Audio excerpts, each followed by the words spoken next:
Oh, good to know. In case you're ever in Montclair, New Jersey. Yes, good to know. All right, it's 2 minutes after, which is always when we start. Wendy, to Mark's gesture, a namaste from me and all of us. We are so very excited to have you here. I will tell you, you and I have spoken before. Family reunion a year ago. I had some people where the last thing they told me they took away from family reunion was some things that you and your fellow empire builders talked about on stage, and that's what caused some of our friends to join us here. And I'll tell you what, from our market centers, there was as much buzz around Empire Builders family reunion this year session as anything. So you guys great. you're really a hit around here. I would love to start by asking you to tell us a little bit about your empire, because I'll tell you that while there are a lot of people here from our market centers who know all about you, your reputation precedes you, we do have a few guests on the call today. And, I know that your empire is huge, but I'd love to have you share with everybody else all the many facets. Sure, of course. Well, the first thing I'm going to share with you guys is that you don't know this about me, but one of my long-term boyfriends is from Montclair in New Jersey. So I have a very special place in my heart for Montclair. I'm not in touch with him anymore. He was definitely like pre-J, but so I have very fond feelings for Montclair. And my name is Wendy Papasan. I run the Papasan Properties Group here in Austin, Texas. We have a couple locations outside of Austin. One is Houston, Texas, and one is Minneapolis, Minnesota. And in addition to running the real estate team, I kind of run our real estate holdings. So we have quite a few income producing properties that we sort of collected over the years, mostly sort of long-term buy and hold, but we have some, we have like one Airbnb.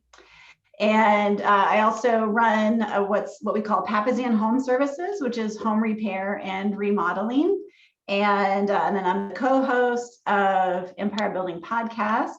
And let's see, I'm not executive director, chairman of the board for Keller Williams Kids Can, which is one of Gary Keller's charities. And then I also am the executive director of an organization called Amplify, which helps amplify the lives and voices of women in business. And of course, I'm a mom. I have two teenagers. They're 15 and 16, one of which was basically tortured during COVID because I was homeschooling her. So that will never happen again. And then of course I'm the wife of a busy executive, Jay Papasan. Maybe some of you know him. So that is me in a nutshell.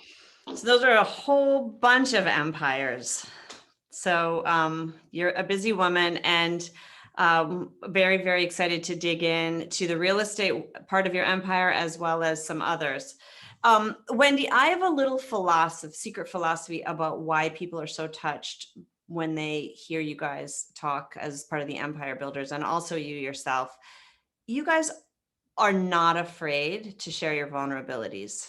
There's a lot of realtors on this call, and some of them are having good days and some of them are having pretty crappy days, because I've spoken to a couple of them. And you make it look, most of the time, you and your fellow Empire Builders, like you got it all figured out. But then sometimes you guys let us all know that there's quite a bit of vulnerability there. What do you have to say to realtors who are right now taking a few hits? There's no inventory. We have no product to sell. Wall Street Journal this week put out an article stating there are more realtors than there are homes. What does someone like you, who seems to have it all, say to people that don't feel like they have it all? Well, I will just acknowledge that the real estate market is very tough right now, whether you're working with a buyer or working with a seller. It's very, very hard. Austin is supposed to be the worst of the worst right now. And so our agents are really feeling it. They're really feeling the struggle. So I feel for you. And one of the things that makes real estate quite interesting is that it is a very dynamic industry. And it's personally something that I enjoy about it. So it's not a stagnant industry. So if you think you can just kind of be the same person that you were a year ago, then it's probably not the right job for you. And I don't really know what else to say about it, except that this too shall pass. If I think about when I started my business in 2009, which if you look at Austin was arguably the worst quarter to start a real estate business.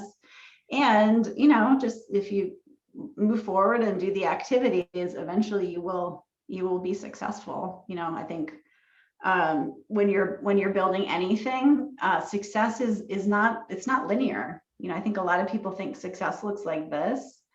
And the reality is that no matter what you're doing, success is like this, and then it can be like that. And sometimes it goes down and sometimes you go up. And that's kind of what we're feeling right now. In 2019, I guess it was, 2018, I was on top of the world. I had a big team. I sold over 300 homes that year, almost $3 million in commission checks. And I was walking around like patting myself on the back, congratulating myself on what a great person, leader, et cetera I was. And then that next year I had 26 people leave my team. And just as perspective, I only have about 17 people on my team now. So like my whole team was completely decimated. And it was really, really, really hard. I mean, it's like the hardest year of my life. And so then when 2020 came around, I was like, well, 2020 is my year. Everything's going to go great, but it really didn't. A global pandemic hit and 2021 is presenting its own challenges. And so that's the thing about a big life is if you're going to have a big life, it's going to be messy, and it's going to be hard. I remember a lot of years ago, and I looked for this email, I couldn't find it. I think it was about 3 years ago. I was having a particularly crummy day. And I don't think at that point, I don't think you and I had ever spoken. Maybe I had sent a referral your way and you were having some sort of a work anniversary or something. And you sent out a drip campaign to realtors. And it started by saying, there had been times that I think you might have even said you took yourself to a hospital with chest pain and, that tears poured out of your eyes. And I remember that coming at a time when I was like, oh, yay, I'm not alone. And so I know there are a lot of people out there right now that are feeling that way. So thanks for that. Yeah. Talking about when you started, I want to just tee up one little slide. Let's kind of go back to the beginning. Let me just 1 second. Jackie, you got that one? Okay. So that was your first full year. Yep. And you did 2.8 million in homes. You sold 18 homes, 2.8 million in volume. And this adorable little part of your empire were about the ages of many of the people. Are they still that cute? No, they're stinky. They're 15 and 16. All right, Jackie, thanks. You can take that down. I just, I think it's good for people to realize that you start one deal at a time. And I'd love to have you just take us back to the very beginning of your empire. How did you get it off the ground? Yeah. Well, so when I started in real estate, I was actually a real estate investor first. And we started real estate investing when Jay was about to write the Millionaire Real Estate Investor. So he and Gary and Dave Jenks were writing that book. And I think at the time we had one rental property because our first home was also our first rental. And so I really got into doing investment properties. So I was at home with my kids. And so I did that for many years. And then I had this idea. I thought, well, I'm going to get my license to save money on investment properties, which a lot of people have done. Shannon, you were telling me you did that as well. And so my son was starting kindergarten and I wanted to save money on investment properties. And I created my 411 because I was actually using the 411 even before I joined Keller Williams because Jay had showed it to me years ago. So I actually found my first 411 from back then. And guess how much my GCI goal was for that year? What was it? It was $15,000. Like, come on, Wendy, think big, aim high. Come on. That's almost embarrassing, Wendy. It's embarrassing. No, it's totally embarrassing. But for me, as someone who had basically been staying at home, making no income, I thought if I made $15,000, I could buy one investment property.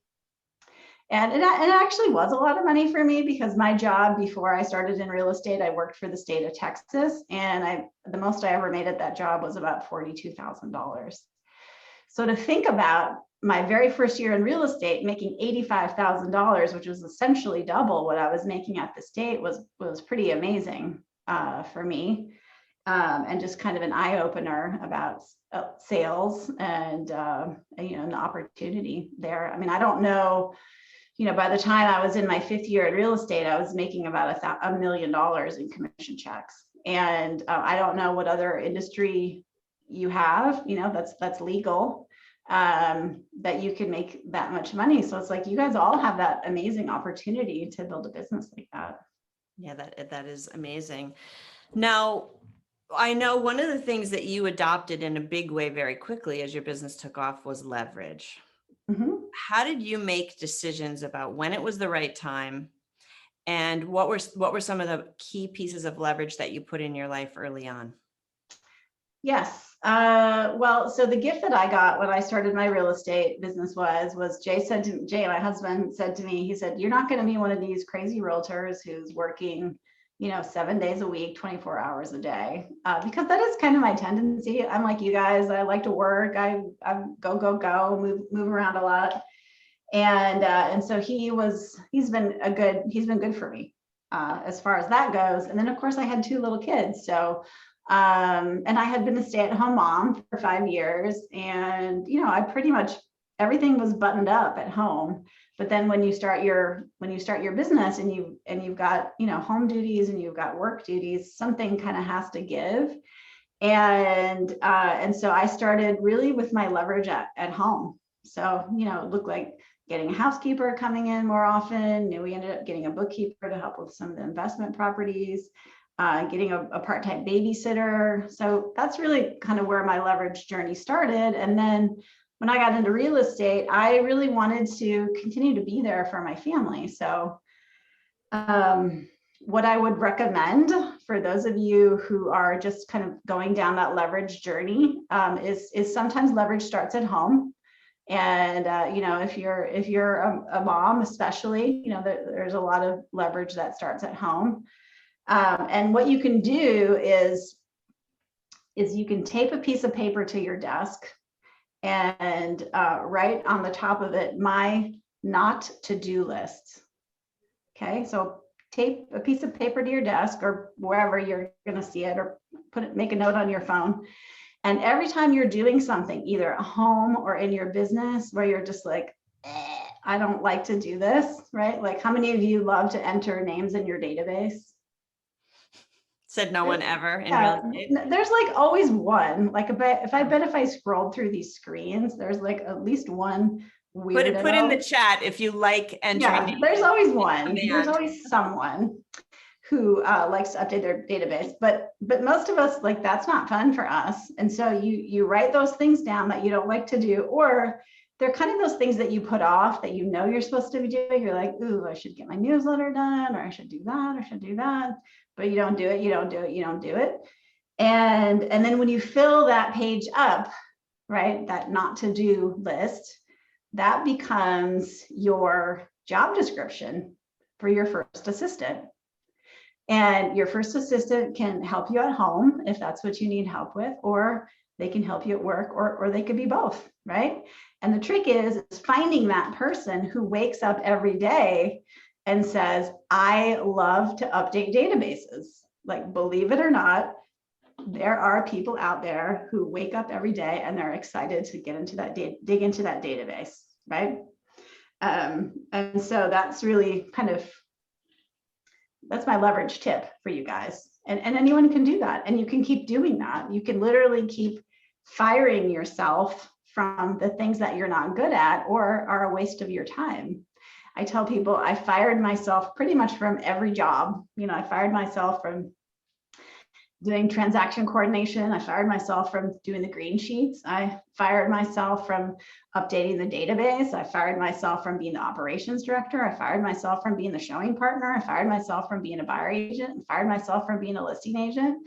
And so, I mean, what's left? I kind of got to be the leader, So And that's possible for all of you too, but you don't have to end up the leader if you don't want to. You have to be the business owner, but if you want to end up and you want to be the listing agent and the leader, or if you want to be the lead buyer agent and have somebody else lead it, or if you want to be the transaction coordinator, if you're that database person, you can actually be the director of operations in your business.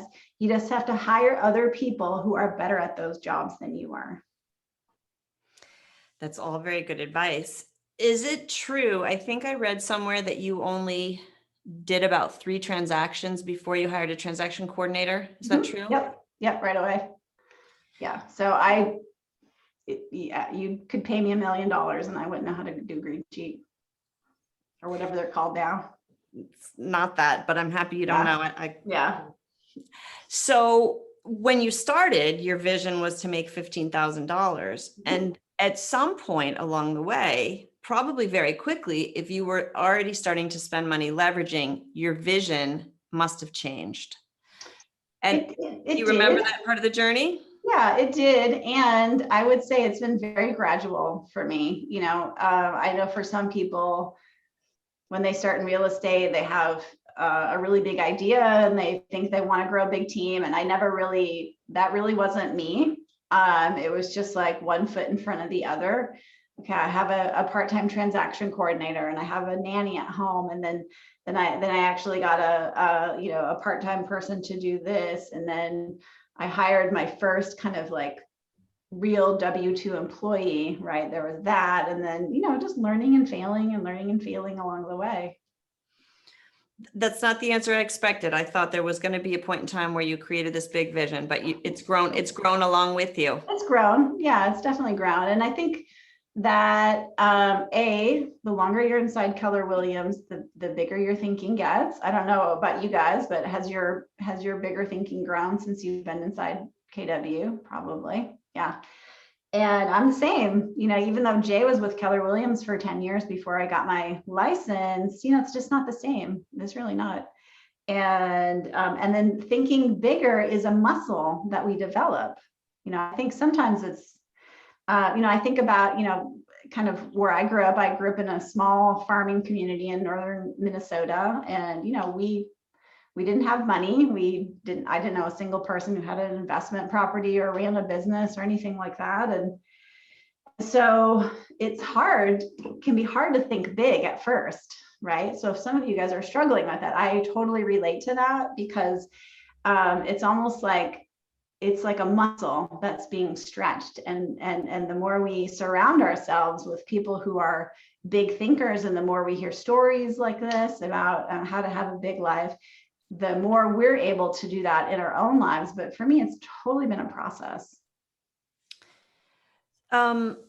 We always hear Gary talk about the fact that most successful agents have 3 main pillars of business. And I know you've done an unbelievably good job generating business from agent to agent referrals. Yeah. In our part of the world, guilty as charged right here, I don't think we've been spending enough time and energy talking about and focusing on that. I know your situation was a little bit different in that way. That was something that you had maybe more ability to leverage from the get-go, but you put the systems in place to do that. So some advice on what people should be doing to build that part of their business. Yeah. Well, so obviously it kind of made sense. I mean, Jay worked at Keller Williams. So I thought at first I was like, well, I'm not going to leverage that. And I'm like, no, I am going to leverage that. That makes sense. And so I thought I would go down that agent referral path. And it made sense to me, like, why not? If you only have a certain amount of people to connect with, time to connect with people during the day, why not connect with the connectors? All of you are connectors in your own community, and all of you probably know way more people than any of your peers. So it kind of makes sense for me to want to connect with you as opposed to just, somebody else. And so I've also, like any kind of lead generation, it's all about, success looks different than we think it does. I think sometimes we think it's about doing a bold 100 or blowing up our business or doing something, but it's really consistent activities over time is what leads to success. And so right at the beginning, my daughter was only in daycare until like 2 p.m. And so I said, I'm going to find out where people are moving from to Austin. So I found out that people are moving from Dallas, they're moving from Houston, now they're moving from California and New Jersey. And so then I contacted team leaders in those cities and I said, hey, who are your, up and comers? Who are the people who, are on your ALC, or they do a certain amount of deals every year? And then I would just reach out to them on Facebook and, send a message to Cheryl, say, hey, Shannon told me that you were awesome and that you were one of the top agents in, New Jersey. And so I wanted to just reach out and see, if I could ever help you, if you ever had a client moving to Austin. And then I would get their contact information and then I put them on my mailing list. And because I didn't have a lot of help, my emails at the time were very simple. I think sometimes we kind of overcomplicate everything, but the emails were very simple. And the emails would say something like, hey, did you go to family reunion? That was it. That was my newsletter. And it was just an email and people would respond back thinking like I had sent it to them personally. And so I would just get into rapport with, sometimes hundreds of agents. And I still do the same thing. I send out an email and sometimes it's formatted and sometimes it's just a question and it's just a continuation of adding to that. So, what started as a database of nothing, of no agents, is now a database of, I think, over 10,000. The only problem with real estate agents in your database, though, is that, we have a 90% fail rate in our business. So people are constantly kind of like falling out. But I'm hoping they're still maybe opening their email. I don't know. Anyway. We don't have a 90% fail rate in our market. Of course not. Of course not. I meant the industry, not even. Right, I know.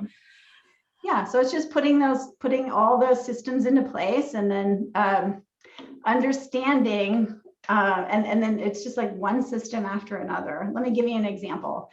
So I work at the Southwest Market Center, which is Market Center #1 in Austin. And before COVID, every single month, all of the new franchise owners were at International, which is just down the block, and they take a class called FSO, which is Franchise Systems Orientation. And as part of FSO, the bus drives over to our market center and they give a tour. So mind you, I'm in an office with 900 agents, right? And some really, really good agents. We're very competitive. And so every month, my team stands out there, we play music, we welcome everyone to Keller Williams, we give out our card, we take cards from people.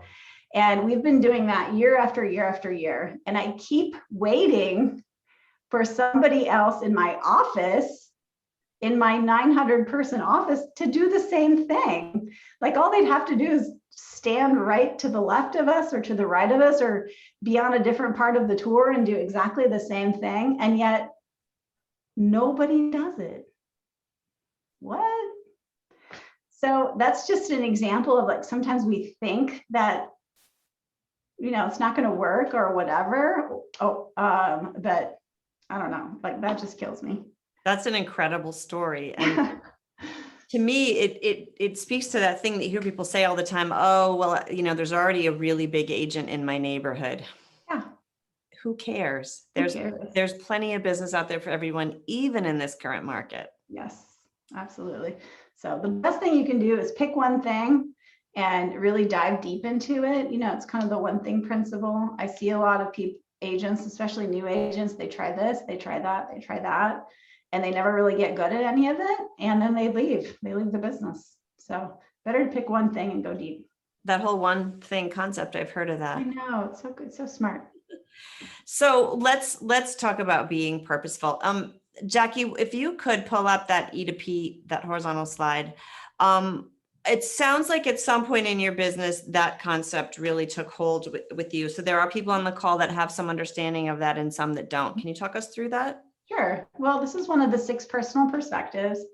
And the 6 personal perspectives is a class that used to be taught before every class at Keller Williams because it was so powerful. And this is one of the perspectives, which is going from E to P. And we don't have the second slide here, but the second slide has the P on it. And so the E is entrepreneurial, which all of us are, right? And if you're entrepreneurial, you're probably good at a lot of different things. You know, a lot of things maybe have come easy for you. At least that's been the case for me. And so what you do is, let me give you the perfect example is, like, let's say you're doing an open house. Okay. So you put all your signs out, you do everything right. You know, you invite all your friends, you post it on social media, you door knock, all the stuff, and nobody shows up. You're like, oh, well, that stinks. And then you try it again the next week, nobody shows up. Try it again the third time. You're like, you know what? I give up. I'm out of here. Right. And then I think about someone like, I'll tell you another story. My friend Shannon Aronson, she was the rookie of the year, probably about 5 years ago in Austin. And she built her business. And so she sold $10 million worth of real estate, her first year in real estate, which in our market is a lot. Our average price went around 335. And, you know, 5 years ago, it was more like 250. And so she eventually went on to become rookie of the year, not just for our office, but for the whole city. So it's very impressive. And so she built her business on open houses. And so she would go to 2 open houses every weekend. She had an 18-month-old, and her husband was an executive at Whole Foods. And so the only time she could really do her lead gen was on the weekends. And so she went to open house after open house after open house. And what I love about her story is she did not get her first buyer until her 35th open house. And then she went on to become rookie of the year, selling $10 million worth of real estate. To me, that is the most powerful example of doing something over and over and over again so that you can break through that ceiling of achievement, right? Most people, they get into real estate, they try a few things, they say, I'm not good at it, or I don't like it, and then they quit, right? But I can imagine, I mean, I don't know for sure, but I'm imagining that Shayna's systems get better and better and better as she goes. Her scripts get better and better and better as she goes. The more she talks to people, the more she feels comfortable. She gets better and better and better at her follow-up, right? So that by the time she's at her 35th open house, her business is probably ready to explode. So, and that's basically E to P. That's helpful. Thank you. And I'm sure you put that to use in everything you do. Yeah, it can be really useful. You can use it for anything. Let's take that to the concept of wealth building, which I know is something you've been that you talk a lot about and think a lot about. I'd love to hear your story about how wealth building and teaching about wealth building became such an important part of your life. Sure. Do we want to stop sharing the screen? Yes, we do. I was just about to hit a button and then I almost hit end. Oh, I'm so glad. Don't want to do that. That would have been exciting. And then if nobody came back, I would know that. Yeah, that would be bad. Yeah. Wealth building, is that what you're asking? Yeah, let's talk about wealth building, because I know that with the E2P concept, you're doing things in a very purposeful way. I know that you've talked about running groups and you meet at, what's it called? The Hot Millionaire Club or Hot Millionaire Club. Yep. So I'd love to hear all about your world as it relates to wealth building. Yeah. Well, we started on our wealth building journey. Some of you have probably heard this story, but so we started. So Jay has been at Keller Williams for almost 21 years, which is crazy. Most, majority of his adult working life. And when he first started, Mo Anderson, anybody know Mo? She was then president of the company. Now she's the vice chairman of the board. She's an amazing person. She was teaching a class on how to read a balance sheet at Keller Williams International. And everybody who was at the company was supposed to go. And then, it was a small company at the time. It was less than 30 people. But everybody was supposed to go because Mo, one of the great things about KW is they help everyone think like a business owner. That's one of Gary's passions. And that's actually why he wrote, part of the reason why he wrote The Millionaire Real Estate Agent and The Millionaire Real Estate Investor. But so Mo was teaching this class on how to read a balance sheet. And as luck would have it, Jay was the only person that showed up to the class, right? Which, as he tells it, he was slightly terrified to be sitting there with Mo up front. And so she came to him and she said, honey, we're going to have a one-on-one coaching session, which, as he said, was quite terrifying. And so the conversation turned from how to read a balance sheet, which is basically, if you guys know, and some of you don't know, and that's okay, it's all your assets and all your liabilities. It turned into a conversation about having a personal balance sheet, AKA a net worth sheet. And so Jay, found out about net worth that day, came home, we had a conversation about it, and he said, we need to start tracking our net worth.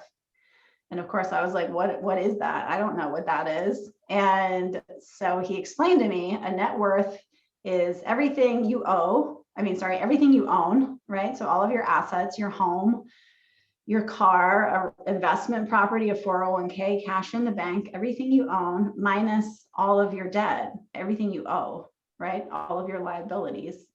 So your car debt, your mortgage debt, any credit card debt you had. And so that day we figured it out, and we had a net worth of about $2,200.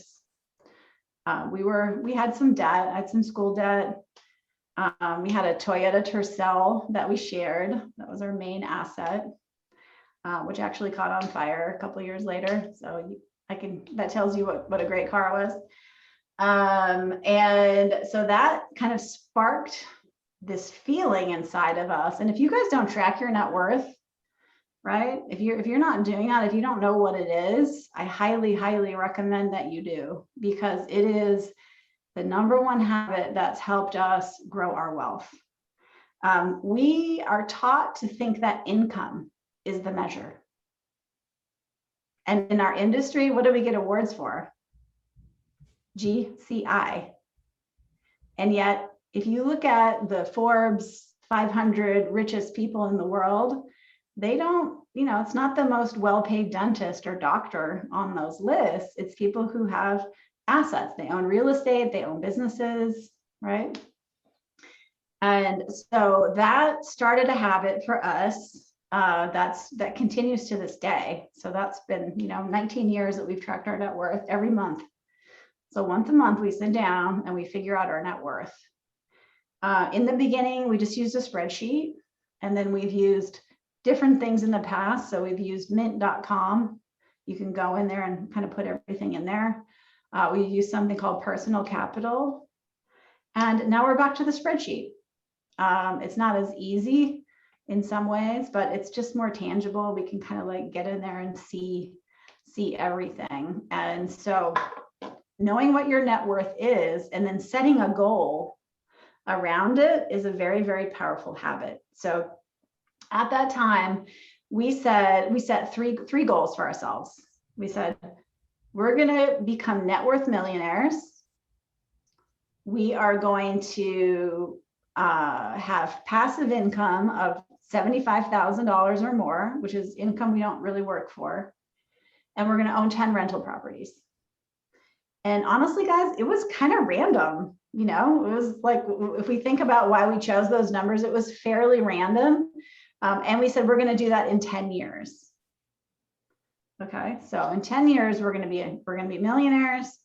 We're going to own 10 rental properties, and we're going to have $75,000 in passive income.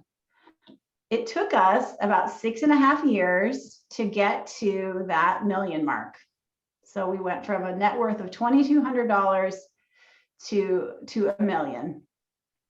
And we did that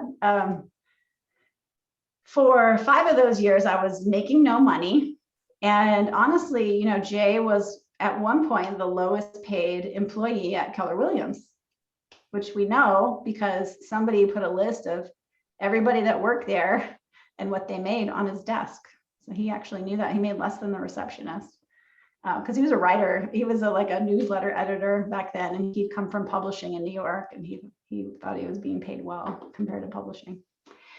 And then I was working for the state, making about $42,000 a year. And the only reason I share that is like, sometimes when I tell that story, people are like, oh, Wendy, you have a big team, and Jay's works with Gary, and you have all these things, and we hear the story, but that isn't at all where we started. Jay was basically a nobody at the company. And then, now we own 10 investment properties, and our passive income is way above $75,000. So it just shows you, it's kind of like what I was saying before. It's success looks different than you think it does. It's time on the task over time, right? So all of a sudden you do the right things. You're setting a goal for your net worth. You're checking on your net worth every single month. You are, you're having delayed gratification, right? You're not spending all the money that you make. And all of a sudden you look up and you're like, wow, people are asking me to speak on wealth building. How did that happen? So it's pretty amazing, like one foot in front of the other, consistent activity really leads to success. Wendy, take us inside the Hot Millionaires Club. What do you guys talk about? Are people embarrassed to Sounds talk like an about? expose. I know. Take us inside the Hot Millionaire Club, Wendy. Are people embarrassed to talk about their money? Well, so you guys should start one in your market center. It'd be awesome. So so I was speaking on wealth building in Lubbock, Texas. And I don't know if you know Tim Minix. He's an OP there. He's awesome. He had actually launched a millionaire club there that weekend when I was speaking on wealth building. And I was like, wow, this is a super great idea. And so Jay and I have always had this this goal to help people become millionaires. It's definitely on our goals. And I said to Jay, I said, well, it's so great we have that goal, but what are we really doing about it? I mean, it's great to speak, but what are we really doing to help the people that are closest to us become millionaires? And so we, they say in Keller Williams, best ideas are borrowed, or good ideas are borrowed, best ideas are stolen. So I basically stole Tim's idea, and I started a Hot Millionaire Club for my team and Jay's team. And so now we gather once a month and we share our net worth. Everybody tracks their net worth. It's a requirement for being in the club. And it's just accountability, right? We're all sharing, and then we have conversations about money, because I don't know about you guys, but until the last few years, it's felt uncomfortable for me to talk about money. I mean, are you guys with me? Like, it feels weird to talk about money. It's not like you be at the park and meet somebody and ask them what their net worth was, or have a dinner party and start talking about, money necessarily. And so it's just a really safe place to have a conversation about money. Everybody sets a goal, right? And some people come to the club and they're hundreds of thousands of dollars in debt. And some of you are hundreds of thousands of dollars in debt. And the amazing thing about what you focus on expands is that this is a way to focus on A, feeling comfortable with money, but B, having other people hold you accountable to building your net worth. And it's a lot of fun. We don't do, we're not doing potlucks right now, obviously, because of COVID. We're doing it virtually, but one day. It's great. Yeah, it's great. Like, we learn about boring things like insurance, what insurance to get. We talk about, the best 401k or the best 529 or all of those things. And usually one person does the reporting each month. So then you kind of only have to report less than once a year, and you get to come and learn and discuss, and it's pretty awesome. Tell me what you mean. One person does the reporting. You guys send the numbers to somebody ahead of time? No, sorry. One person does like a book report. So they'll read a book that month. Like recently we just did Happy Money. And so we don't all read the book, because I sort of feel like that's a waste of time. And somebody comes and reports on the book. And then we do, during the meeting, we do basically, people just shout out what their net worth is. And that's uncomfortable at first. That's really uncomfortable. And if you do it a few times, it's like, it's no big deal. We celebrate. We had a couple. So last December we had 2 millionaires, which is awesome. And then this year we've had 2 people significantly get out of debt. 2 couples who thought they would never get out of debt. So it's been amazing. Yeah. That's exciting. Makes me happy. So that's your money tribe. This isn't Yeah. where I was going, but product placement with your Amplify cup. Let's go there next. That's not where we were heading. Actually, what I was going to say, and it relates to that, is that's your money tribe. Yeah. Right, all you bold people. I'm so intrigued at the process that you went through. I listened to it on Empire Builders recently, the process that you went through to build the tribe. So what I'd love is you could just tell everybody a little bit about your thoughts on having a tribe, and then a little bit more on what people should do to find a tribe. Yeah. Well, I would say that, Jim Rohn tells us that we are the average of the 5 people we spend the most time with. And you guys know this to be true because you raised your hand when I asked you if you thought bigger since you'd come to Keller Williams. So you intuitively understand that who you surround yourself with changes you. It's the quickest way to change your thinking. And as we're growing our businesses, leadership can be lonely. It really can. A lot of my friends, kind of pre-business, they don't necessarily work, and they're complaining about, having to go to Target all the time or whatever they have to do. And it's just hard because my life is different.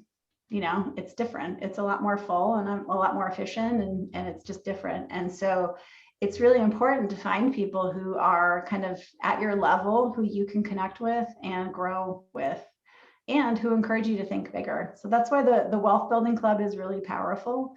I would totally encourage you guys to do that in your market center if somebody wanted to step up and take that initiative.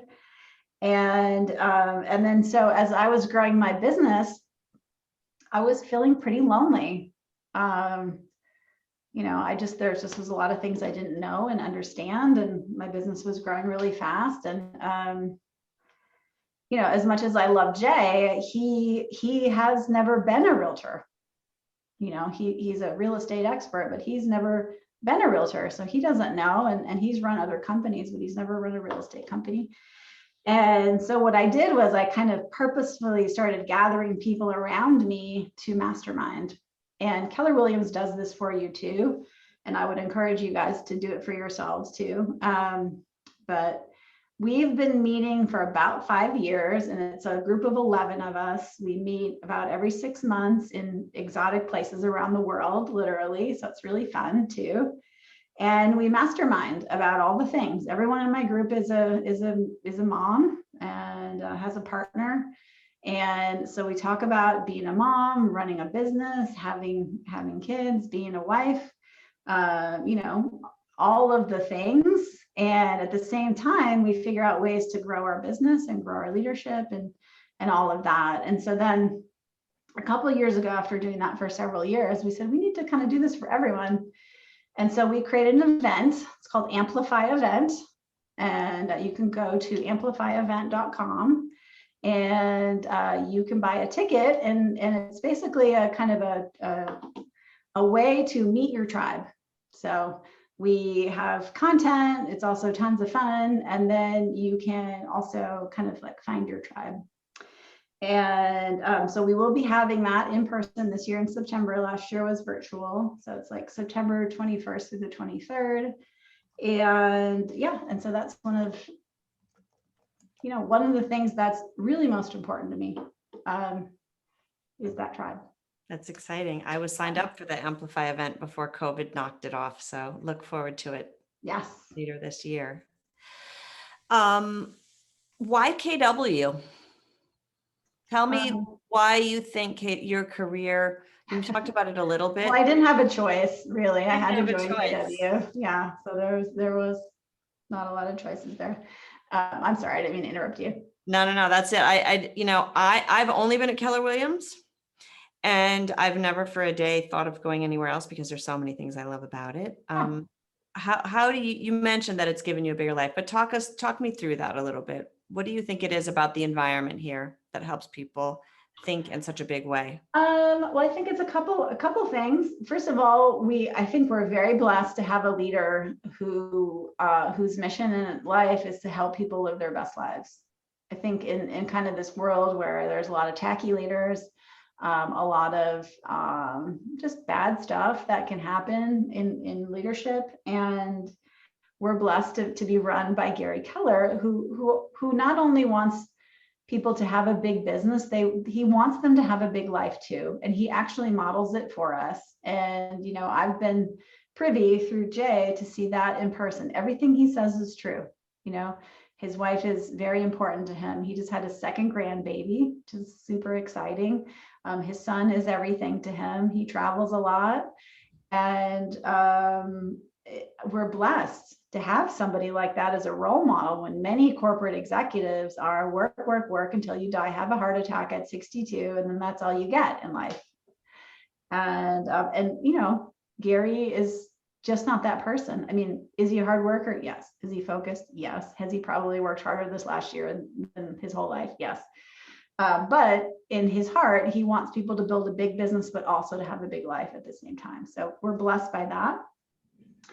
And then I think we're blessed by this amazing community we get to surround ourselves with. So you guys are in an awesome market center. You've got great leadership there. Some market centers aren't blessed by that. They have terrible leaders and small, shrinking market centers. And yet we still have the ability to reach out to this network of 180,000 people from around the world.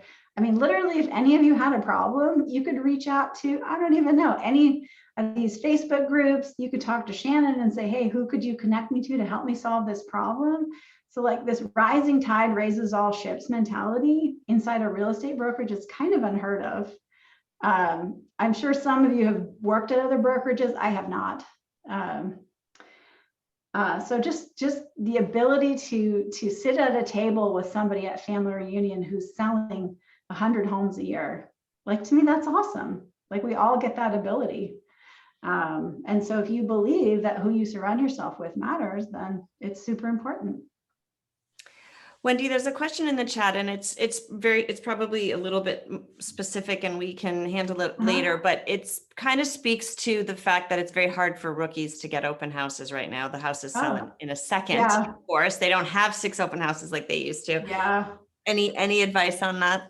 Oh, I don't. Well, in our markets, it's there. There's no open houses because houses don't stay on the market for more than 1 week, which is probably where you guys are at. But when she was Rookie of the Year 5 years ago, that really wasn't a problem. So if Janelle, if you're a new agent, just know that this too will pass, and eventually there'll be more open houses, and other realtors will be happy to let you hold their houses open.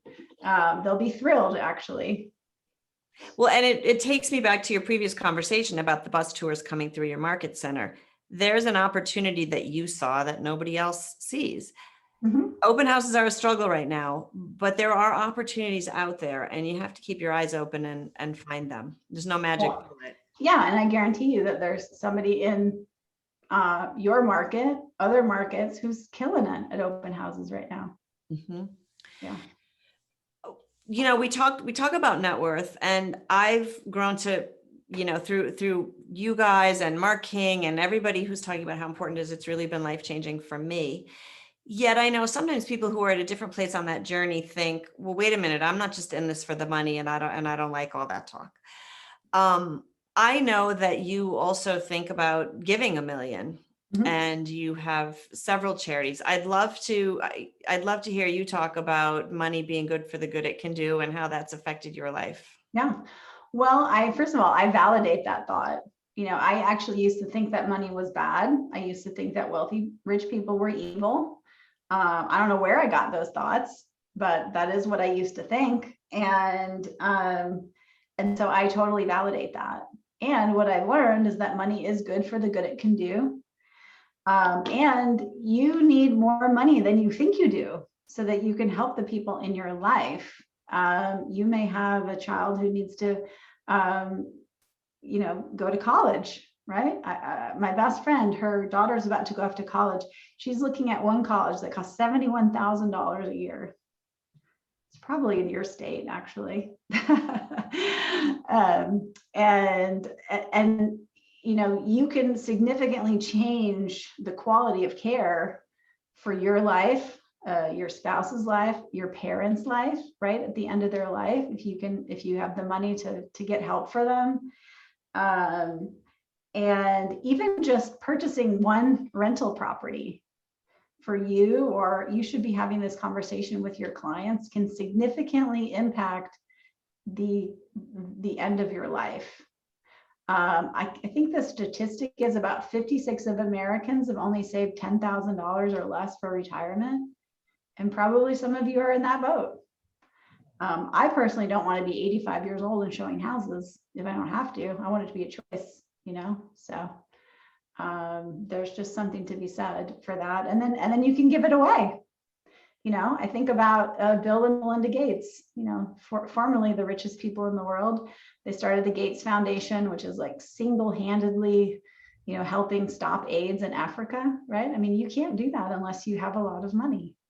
And our goal is to give away $100,000 this year, which is harder than you think. And then when we started on our journey, we tracked three things. We tracked money we gave away, which wasn't much. Money we raised, right? Because you guys are all leaders. You know, you're all leaders in your community, and you can help fundraise. And the third one was time we spent on charity. So those are the three things that we've always tracked every single year. And even if you can't give money away, you should be giving away your time and your leadership ability, right? You guys are real estate agents are the keepers of community. I really believe that so strongly. And so you guys should be leading the charge, you know, making your world and your town and everything a better place. Would you like to talk really quickly about KW Kids Can? Sure. So I am involved with an organization called Keller Williams Kids Can. It's one of Gary's charities. And if you want to, you can, at every closing, you can donate if you want to that, and KW Cares. It's an organization that helps young adults between the ages of 18 and 28 do exactly what I've been talking about today, which is to help young adults think bigger and build their wealth. And I don't know about you, has anybody taken Quantum Leap class? Jean Rivers taught us a couple months ago. Oh, okay. Oh, well, Jean is the best. But I can remember the first time I took it, it was like the end of family reunion, probably like 2010 or 2011. And I was so tired. You know, it was like the first time you go to family reunion, you're just like, oh, I'm so tired. And so I took Quantum Leap from Gary, and it turned my head inside out. I don't know if you guys felt that way after listening to Jean, but we teach that class, except we teach it to 18-year-olds. And I can remember the first time I took that class, I was probably like 40. And I thought, God, I wish I had taken this class when I was, 18 or 17. And that's what we do. And it changes lives. We also give out scholarships. So if you have a young adult in your life, all they have to do is go to kwkc.org and sign up for a class, take Quantum Leap with one of our instructors. Now it's virtual, so they're all over the place. And then they can get 3 free months of MAPS coaching. They can apply for free coaching to help them kind of like figure out their dream. And then we give out scholarships to help them kind of fund their dream. So those are the steps. They got to take a class, and then they can sign up for MAPS coaching, which is amazing. MAPS donates all of that, and then they can get up to a $5,000 scholarship, and that scholarship can go to college. It can go to like a class that they take. It can help with a project, all the things. So thank you. There's my public service announcement. Wendy, somebody had asked quickly in a private chat, how does Amplify help people find their tribe? Can you give us a short version on that? Yeah, well, we tribe you up. You tribe us up. Simple question, simple answer. Yeah, when you go there, you get stuck in a tribe. Okay. So we have 4 minutes left. And as I told you before, Wendy, I believe that sometimes you get to know the most about success-minded things from kind of the informal stuff, right? It's not Okay. the lead generating. So now we want to Mhm. really get to know some informal stuff about what makes someone like you have this big life. Okay. I'm scared. Who took out the garbage this morning? Jay always takes out the garbage. Yep. Great answer. Yep. Lunch, pack it or buy it? I'm a packer. Yeah. But I'll go out to lunch with friends. Not now, but I did back in the old days Before COVID, were you working from home or at the office? at the office. Yeah. Morning routine? I have a great morning routine. I get up usually before 5. I work out with a trainer. It used to be at 5:30, but now it's at 6. We do a lot of weight training for about an hour. I usually have breakfast with my family, read the newspaper on my phone, social media, get ready for work, do my Panda planner. Any Panda planner fans? I got my Panda planner here. So I fill out my one thing for the day. And then 9 o'clock, I have my huddle with my team where we talk about our one thing, and then scripts and role play and lead gen. And that's it. Then I get to go home. Who does school medical forms? Oh, me for sure. Figured that one. Yeah. What does downtime look like? What's a Thursday night at the Papasan house? Well, we were actually going to go see a movie tonight for the first time in a long time, but Wednesday night's date night for us. So that's fun. We try to go out. And I didn't used to watch a lot of TV, but I've definitely watched a lot more TV during COVID. So I don't know if that's a good or a bad thing. My husband's happy about it. So maybe some TV. Last question. One day we're all going to come back to Austin for some event somewhere, and where must we go eat? See if you say the same thing Jay said. Oh, well, our favorite restaurant is the Odd Duck. Is that what he said? Oh. The biscuit place and a sushi place. Oh, yeah, that's a good, yeah, those are both good. Yeah, he probably didn't want to bump into you guys there because he's pretty introverted. So he didn't tell you about the Odd Duck, but I'll be happy to see you there. That's awesome. Wendy, thank you so much. Can you throw in the chat when people have oodles and oodles of referrals for you, how they should get them to you? You can find me on Instagram. That's probably the easiest way. Wendy Papasan. You can follow me there, and I'd love to follow you back. I'm also on Facebook constantly. Kind of easy to find, actually. Yeah, I have a weird last name, so you can Google me. Kelly, all the things. Yeah. Awesome. No problem. Awesome. Yeah. Thank you so much. We look forward to seeing you in person one day. And until then, we'll be listening to you on our bright, shiny yellow podcast, The Empire Builders. Yes, you can go to empirebuildingpodcast.com to find out more. Over 20,000 subscribers, 50,000. How many like are that? I don't know. Millions, I think. After Millions. today, after this session, yeah, millions. All right, really appreciate it. Thank you so much. Great to see you. Bye-bye.